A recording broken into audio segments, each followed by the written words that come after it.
കല്ലേക്കുളങ്ങര രാജഗോപാലൻ. മലബാർ ദേവസ്വം ബോർഡിന്റെ അധീനതയിലുള്ള കല്ലേക്കുളങ്ങര ഏമൂർ ഭഗവതി ക്ഷേത്രത്തിന്റെ ഉടമസ്ഥതയിലുള്ള കൊമ്പൻ കല്ലേക്കുളങ്ങര രാജഗോപാലൻ. കല്ലേക്കുളങ്ങരയിലെ നാടൻ ആന സൗന്ദര്യം. നാടൻ ആനകളിലെ നാടൻ ആനച്ചന്തമായിരുന്നു. എത്ര വർണ്ണിച്ചാലും കണ്ടാലും മതിവരാത്ത കൊമ്പൻ അതായിരുന്നു കല്ലേക്കുളങ്ങര രാജഗോപാലൻ. ആനക്കേരളത്തിന് ഒരുപാട് ആരാധകരെ സംഭാവന നൽകിയിട്ടുള്ള കൊമ്പൻ.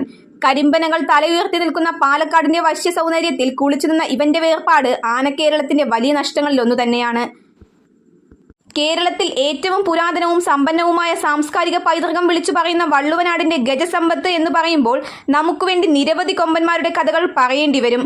മലബാർ ദേവസ്വം ബോർഡിന്റെ അധീനതയിലുള്ള കല്ലേക്കുളങ്ങര ഏമൂർ ഭഗവതി ക്ഷേത്രത്തിലെ ഇവന് മുമ്പുണ്ടായിരുന്ന ഗജവീരനായിരുന്നു കല്ലേക്കുളങ്ങര രാജശേഖരൻ. രാജഗോപാലനെ ഏമൂർ ഭഗവതിയുടെ മാനസപുത്രൻ എന്നാണ് അറിയപ്പെട്ടിരുന്നത്.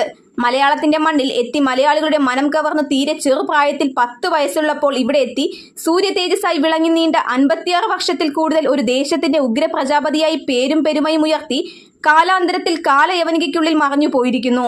ഒരു നാടിന്റെ സ്വപ്നം വീണുടഞ്ഞപ്പോൾ ഒരു നാട്ടാനച്ചന്തം കൂടി നമുക്ക് നഷ്ടപ്പെടുകയാണ്.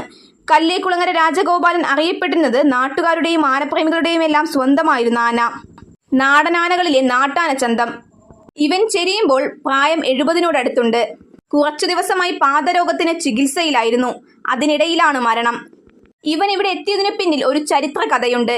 കല്ലേക്കുളങ്ങര ഏമൂർ ഭഗവതി ദേവസ്വത്തിന്റെ കൈവശമുണ്ടായിരുന്ന മലമ്പുഴക്കാട്ടിൽ നിന്ന് കിട്ടിയതാണിവനെ. തന്റെ അഴവളകുകൾ കൊണ്ട് ഉത്സവ കേരളത്തിൽ ശ്രദ്ധേയനായിരുന്നു ഈ പാലക്കാട്ടുകാരൻ. ഒരുപാട് ഉത്സവങ്ങളുടെ ഭാഗമാകാൻ ഇവന് കഴിഞ്ഞിട്ടുണ്ട്. തൃപ്പൂണിത്തുറ വൃശ്ചികോത്സവം, തൃശൂർ പൂരം, നെന്മാറ പല്ലങ്ങിവേല, വടക്കന്തറ വേല, പുത്തൂർ വേല തുടങ്ങി നിരവധി ഉത്സവ പൂരങ്ങളിലെ പങ്കാളി ഇനി നമ്മുടെ കൂടെ ഇല്ല.